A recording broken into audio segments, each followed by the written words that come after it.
नमस्कार, आप देख रहे हैं वीआईपी न्यूज। मैं हूं आपके साथ प्रज्ञा तिवारी। रुक करते खबरों की ओर। उदंती सीता नदी टाइगर रिजर्व के उपनिदेशक वरुण जैन की अगुवाई में कोएबा के इको सेंटर में वन्य जीव संरक्षण सप्ताह आयोजित किया गया, जिसके तहत वन सुरक्षा समिति, ग्रामीण जन और स्कूली छात्र छात्राओं के बीच कार्यक्रम आयोजित किया गया।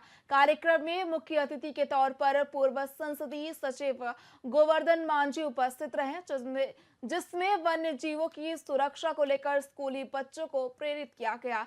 इस मौके पर स्कूली बच्चों ने गीत और संगीत के माध्यम से वन्य प्राणियों की रक्षा, वनों की सुरक्षा को लेकर मनमोहक प्रस्तुति दी। साथ ही हाथी मित्रों का भी सम्मान किया गया। मुख्य अतिथि गोवर्धन मांझी ने बताया कि जब तक वन है तब तक हम हैं, और मानव की ओर से वनों की कटाई करने पर वन्यजीव आखिर कहां जाएंगे। इसके लिए हमें वनों की रक्षा के साथ साथ पेड़ लगाना भी बेहद जरूरी है।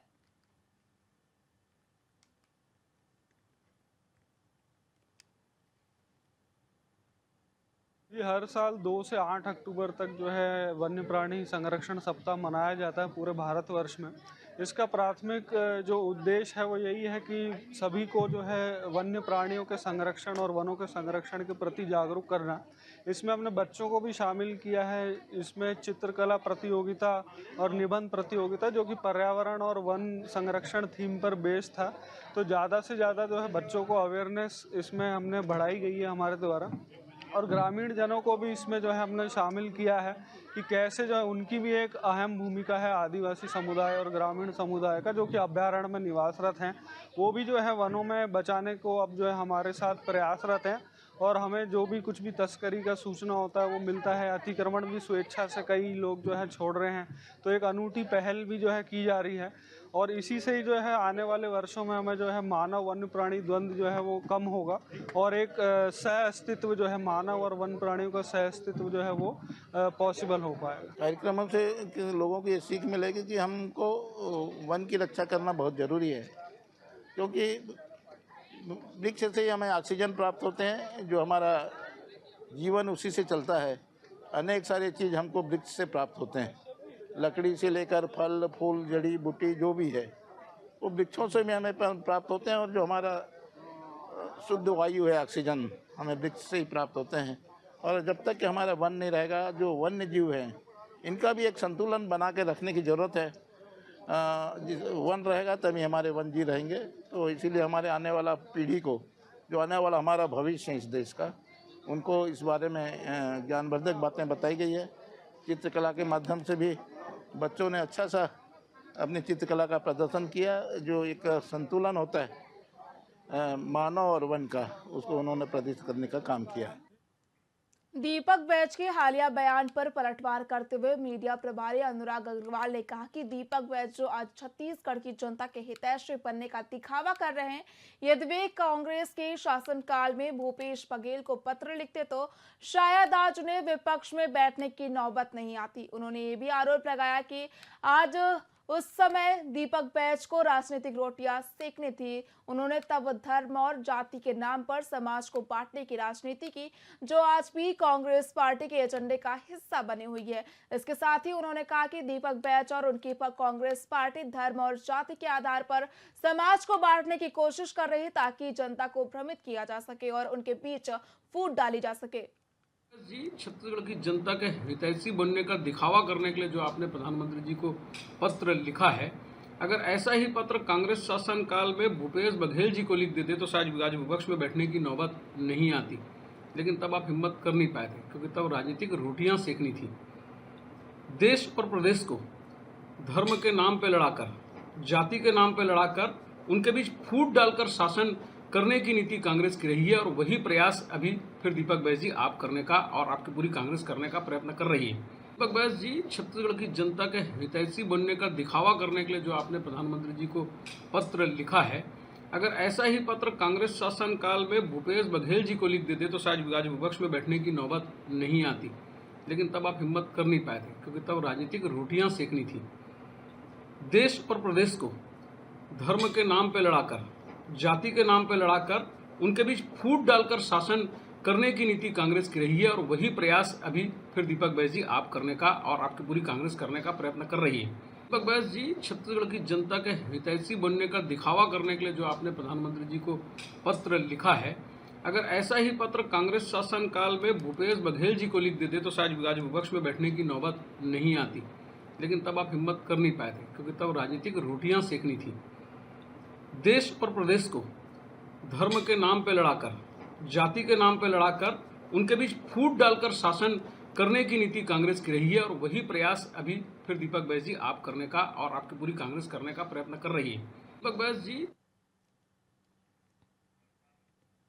वरिष्ठ पुलिस अधीक्षक डॉक्टर संतोष कुमार सिंह के निर्देश पर अतिरिक्त पुलिस अधीक्षक लखन पाटले और नगर पुलिस अधीक्षक कोतवाली योगेश साहू के मार्गदर्शन में थाना क्षेत्र में अपराधियों और असामाजिक तत्वों की लगातार जांच की जा रही है। वहीं मुखबिर से मिली जानकारी के आधार पर पुलिस ने त्वरित कार्रवाई करते हुए एक व्यक्ति को धारदार हथियार के साथ गिरफ्तार किया, जिससे पुलिस ने उसे तत्काल न्यायालय में पेश किया। इस कार्रवाई से क्षेत्र में अपराधियों के प्रति सख्त संदेश गया है। वहीं क्षेत्र में पुलिस की सक्रियता की सराहना की जा रही है।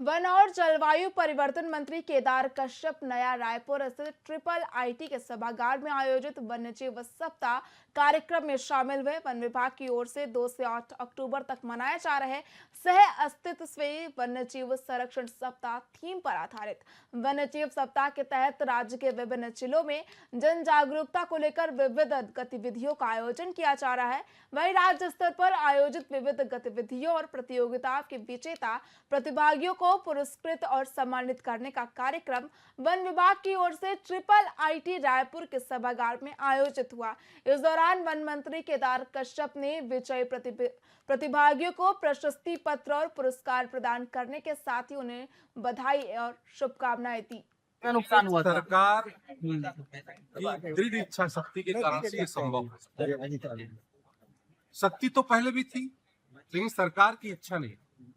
लेकिन आज चाहे केंद्र में बैठे हमारे माननीय गृह मंत्री अमित शाह जी या राज्य में बैठे हमारे माननीय विश्व, इनकी पूरी इच्छा शक्ति है कि हमारा ये पूरा क्षेत्र नक्सल मुक्त हो, और उस दिशा में लगातार हमारे जो जवान हैं देने में लगे हुए हैं। हम उनको बधाई देते हैं। पूरे पुलिस हमारे जवानों को, पुलिस प्रशासन को बधाई देते हैं। और आने वाले समय में हमारे उन सुदूर ग्रामीण क्षेत्रों में वो शिक्षा, स्वास्थ्य, नेट कनेक्टिविटी, रोड कनेक्टिविटी, ये सारी की सारी सुविधाएं हमारे भारतीय जनता पार्टी की सरकार। छत्तीसगढ़ प्रदेश कांग्रेस कमेटी के अध्यक्ष दीपक बैस ने लोहारी जी घटना को लेकर प्रधानमंत्री नरेंद्र मोदी को पत्र लिखा है। इस पत्र में उन्होंने पीड़ित परिवारों को न्याय दिलाने और घटना में संलिप्त पुलिस अधिकारियों के खिलाफ एफआईआर दर्ज करने की मांग की है। वहीं बैस ने आरोप लगाया कि छत्तीसगढ़ सरकार इस मामले को दबाने और भटकाने की कोशिश कर रही है। प्रधानमंत्री साहू समाज का समर्थन करने का दावा करते हैं, लेकिन केवल चुनाव के समय ही उन्हें याद करते हैं। उन्होंने पीड़ित परिवारों के प्रति संवेदना व्यक्त करते हुए मांग की है कि उन्हें 1-1 करोड़ रुपए की सहायता दी जाए। महाज्ञानी मंत्री टोपी चौधरी जी अभी तक तो पूरे विभाग को टोपी पहनाते आए हैं, छत्तीसगढ़ के युवाओं को टोपी पहनाते आए हैं, व्यापारियों को डराने धमकाने का काम कर रहे हैं। 32,000 करोड़ का बजट आखिर कहाँ गया? 32,000 करोड़ का कर्ज आखिर कहाँ गया? मैं टोपी चौधरी जी से निवेदन करता हूं, कृपया छत्तीसगढ़ की जनता से अवगत करा दे। छत्तीसगढ़ की जनता को आपने सिर्फ इस 8 से 9 महीने में, जो 5 साल में हमारी सरकार ने, कांग्रेस की सरकार में कभी 8-10 महीने में, 1 साल में कभी इतने 1000 करोड़ का कर्जा नहीं लिया। आपने सिर्फ 8 से 9 महीने में 32,000 करोड़ का कर्जा ले लिए। आखिर छत्तीसगढ़ की जनता को जानने का हक है कि आपने 32,000 करोड़ का कर्ज लिए, उस कर्ज को कहां किस किस मद में आपने खर्च किए, इसके पहले हिसाब आपको देना चाहिए। उसके बाद आप बजट के लिए आपके पास पैसा है ही नहीं। आपने युवाओं को नौकरी देने का, रोजगार देने का, नौकरी देने का कहा। आज पूरे युवा लगातार आपके बंगले घेर रहे, पूरे धरने पे बैठे। उनके लिए क्या प्रावधान किया है टोपी चौधरी जी? मैं जरा से ये पूछ रहा हूँ। आपने अभी तक छत्तीसगढ़ के युवाओं को और छत्तीसगढ़ की जनता को टोपी पहनाते आए हैं, अब नहीं चलेगा। इसलिए छत्तीसगढ़ की जनता का पाई पाई का हिसाब टोपी चौधरी को देना चाहिए।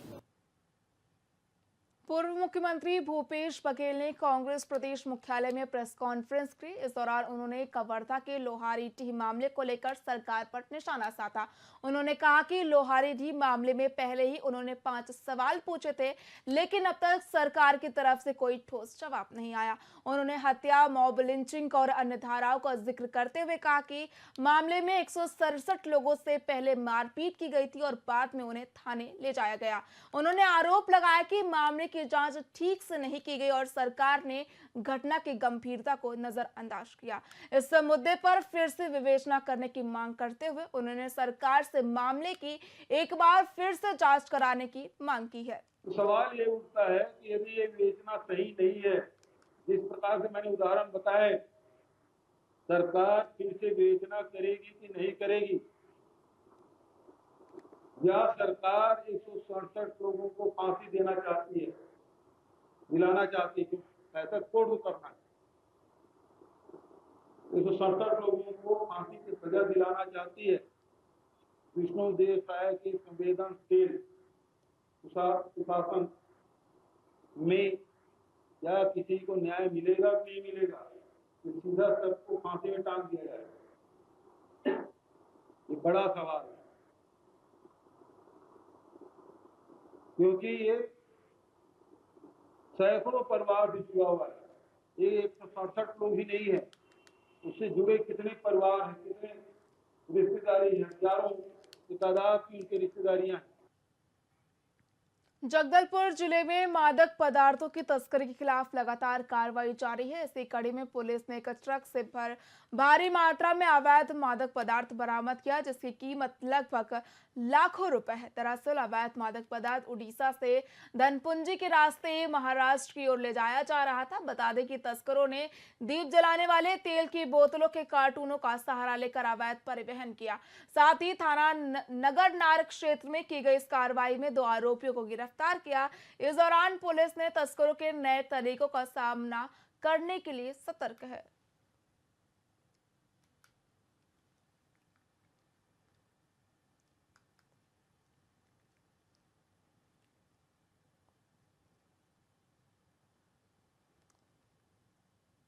जिसमें 804 किलो मादक पदार्थ थे, जिनकी कीमत लगभग 80,48,000 रुपये के आसपास है। इसके अलावा ट्रक को भी जब्त किया गया है और साथ ही साथ दीप जलाने का जो तेल होता है उनके 105 कार्टूनों में इन्होंने घेर के रखा हुआ था, उसे भी जब्त कर लिया गया है। और टोटल जब्त मशरूका का कीमत है 96 लाख रुपए के आसपास है, जिसमें 804 किलो मादक पदार्थ थे, जिनकी कीमत लगभग 80,48,000 रुपये के आसपास है।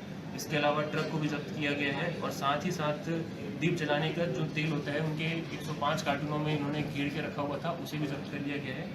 और टोटल जब्त मशरूका का कीमत है 96 लाख रुपए के आसपास है, जिसमें 804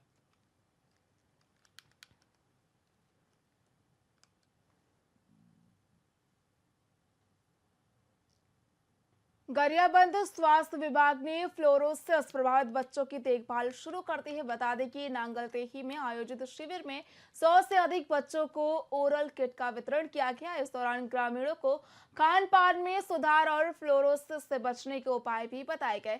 वहीं देवभोग ब्लॉक के 22 गांवों में 2000 से अधिक बच्चों की स्क्रीनिंग की गई, जिसमें 200 बच्चे डेंटल फ्लोरोसिस के लक्षणों से पीड़ित पाए गए।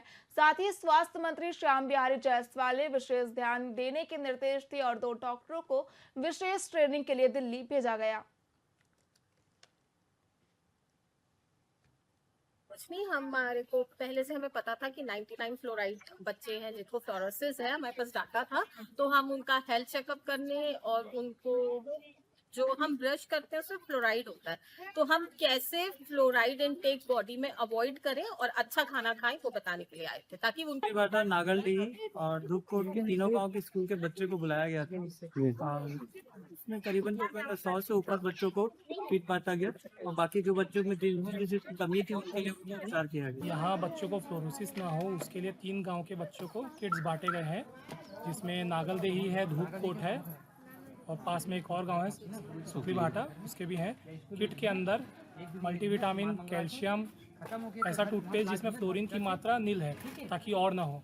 कुछ नहीं, हमारे को पहले से हमें पता था कि 99 फ्लोराइड बच्चे हैं जिनको फ्लोरोसिस है, हमारे पास डाटा था, तो हम उनका हेल्थ चेकअप करने और उनको जो हम ब्रश करते हैं उसमें फ्लोराइड होता है, तो हम कैसे फ्लोराइड इनटेक बॉडी में अवॉइड करें और अच्छा खाना खाएं वो बताने के लिए आए थे, ताकि उनके बाटा नागलडीही और धूपकोट के तीनों गांव के स्कूल के बच्चे को बुलाया गया था और इसमें करीबन 100 से ऊपर बच्चों को किट बांटा गया और बाकी जो बच्चों में जिसकी कमी थी उनके लिए उपचार किया गया। यहाँ बच्चों को फ्लोरोसिस ना हो उसके लिए 3 गांव के बच्चों को किट्स बांटे गए हैं, जिसमें नागलदेही है, धूपकोट है और पास में एक और गांव है सुखरी भाटा, उसके भी हैं। किट के अंदर मल्टीविटामिन, कैल्शियम, ऐसा टूथपेस्ट जिसमें फ्लोरीन की मात्रा नील है ताकि और ना हो। कुछ नहीं, हमारे को पहले से हमें पता था कि 99 फ्लोराइड बच्चे हैं जिनको फ्लोरोसिस है, हमारे पास डाटा था, तो हम उनका हेल्थ चेकअप करने और उनको जो हम ब्रश करते हैं उसमें फ्लोराइड होता है, तो हम कैसे फिलहाल खबरों में इतना ही। देखते रहिए VIP न्यूज़। नमस्कार।